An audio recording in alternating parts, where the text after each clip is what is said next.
রঘু ডাকাতকে ঘিরে লোকমুখে ভাসছে অসংখ্য লৌকিক ও অলৌকিক গল্পকথা। মুখে মুখে ছড়িয়ে পড়া এসব জনশ্রুতির আবরণ সরিয়ে প্রকৃত ইতিহাসে পৌঁছানো সহজ নয়। তবু ইতিহাসের তথ্য প্রমাণ বলছে রঘু ডাকাতের জন্ম হয়েছিল অষ্টাদশ শতকের শেষ দিকে অবিভক্ত বাংলার এক দরিদ্র কৃষক পরিবারে।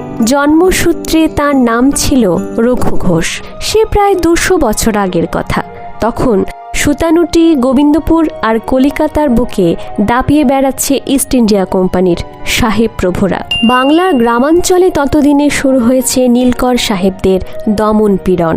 নীল চাষে জমির উর্বরতা নষ্ট হয়ে যেত, আর অন্য কোনো ফসল ফলত না। তবু এসব কথা লালমুখ প্রভুরা শুনত না।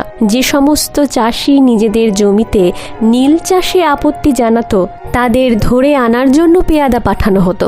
চলত মারধর, অকথ্য অত্যাচার। রেহাই পেত না চাষিদের পরিবার পরিজন। শোনা যায় রঘু ডাকাতের বাবাও ছিলেন সাদামাটা এক কৃষক, একেবারে মাটির মানুষ। কিন্তু নীল চাষে রাজি না হওয়ায় এক অন্ধকার রাতে নীলকরের পেয়াদারা তাকে ধরে নিয়ে গেল। সাহেব কুঠির ভেতরে চলল অকথ্য অত্যাচার, আর সেই যন্ত্রণার মধ্যেই অসহায়ভাবে প্রাণ হারালেন রঘু ঘোষের বাবা। বাবার এই নির্মম মৃত্যু তরুণ রঘুর মনে জ্বেলে দিল প্রতিশোধের আগুন। অন্যায়কে সহ্য না করা তার স্বভাব ছিল, কিন্তু এবার সেই রাগ যেন হয়ে উঠল জীবন মরণ লড়াইয়ের অঙ্গীকার। ছেলেবেলা থেকেই লাঠি খেলায় তার হাত ছিল পাকা, আর সেই লাঠি এবার হয়ে উঠল তার অস্ত্র। নীলকরদের দমননীতির বিরুদ্ধে রঘু ঘোষের পাশে দাঁড়ালো এক ঝাঁক নির্ভীক মানুষ। গড়ে উঠল লাঠিয়াল বাহিনী। লক্ষ্য একটাই, শোষণের বিরুদ্ধে রুখে দাঁড়ানো। দলবল নিয়ে তিনি একের পর এক নীলকুঠি ও অত্যাচারী জমিদার মহাজনের বাড়িতে চড়াও হলেন। কখনো লুটপাট, কখনো আগুন।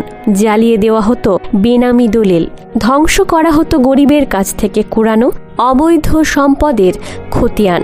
সবচেয়ে বড় কথা, লুণ্ঠিত ধন সম্পদ ফিরিয়ে দেওয়া হতো গরিব মানুষের হাতে। এই কারণেই রঘু ডাকাত হয়ে উঠেছিলেন শুধু ভয় নয়, শোষিতের কাছে ন্যায় ও প্রতিশোধের প্রতীক। নমস্কার, ভিডিওটি ভালো লাগলে লাইক, শেয়ার, সাবস্ক্রাইব করতে ভুলবেন না। আর কেমন লাগলো কমেন্টে অবশ্যই জানাবেন। ধন্যবাদ। আমি মন্দিরা।